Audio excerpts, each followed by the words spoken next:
Assalamualaikum warahmatullahi wabarakatuh dan salam sejahtera bagi teman-teman yang beragama lain.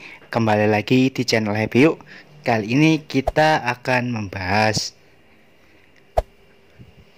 fakta atau hoak cara melihat kunci jawaban di Google Form. Oke, aslinya ini kita sebelum masuk kita pakai link, masukkan linknya dulu ya, maaf ya belum saya masukkan. Oke, bentar ya. Oke, ini linknya sudah ada, langsung saja kita masuk dulu. Bentar ya, kita masuk dulu. Kita tunggu beberapa saat, masih loading. Nah, ini contoh Google Form yang akan kita coba hack. Kita pakai yang sering dipakai oleh orang-orang. View strip source. Ini pakai ini, kita coba pakai ini. Gimana caranya? Oke, kita tunggu dulu, masih loading. Nah, ini kita sudah keluar ya. Ini kode-kodenya, ini Google Formnya manapun. Ini sudah keluar. Untuk kodenya semua sudah ada. Kita langsung saja cari soalnya.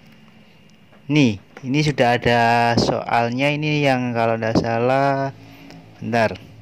Nih, perilaku terpuji ini kalau view source ini aslinya bukan untuk melihat kunci jawabannya, tapi untuk melihat kode HTML. Kalau kunci jawaban tidak bisa dilihat karena di sini keluar semua kunci jawabannya A, B, C, ini keluar semua. Jadi hoak untuk melihat kunci jawaban itu adalah hoak untuk view source. Oke, kita akan coba lagi yang selanjutnya. Bentar ya. Yang selanjutnya ini aslinya ini. Kita buka dulu yang linknya yang tadi, yang awal. Yang kedua, yang biasa di tutorial-tutorial yang beredar itu kita kerjakan beberapa kali. Kalau ini kunci jawabannya ada 3, kita kerjakan 3 kali. Iya, kalau Google Formnya Google Formnya tidak disetting untuk 1 kali tanggapan. Kalau 1 kali tanggapan, alamat kalian nggak akan bisa. Kenapa?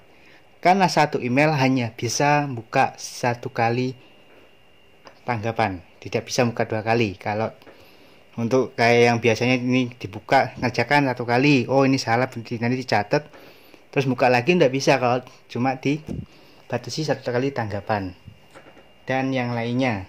Oke, jadi kalau ada tutorial untuk kunci jawaban itu aslinya bisa, cuma rata-rata sekarang Google sudah punya sistem keamanan sendiri. Jadi Google sudah mengatasi semua yang dibuat oleh tutorial itu, masih ada, tapi ada juga yang terbaru. Tapi saya harap jangan pakai untuk acuannya, karena kuncinya kalau pengen dapat nilai bagus yaitu belajar. Oke, sampai di sini dulu untuk tutorial hari ini. Jangan lupa subscribe, like, dan komen ya, supaya channel ini lebih berkembang lagi. Oke, saya Eri. Assalamualaikum warahmatullahi wabarakatuh. Salam happy you.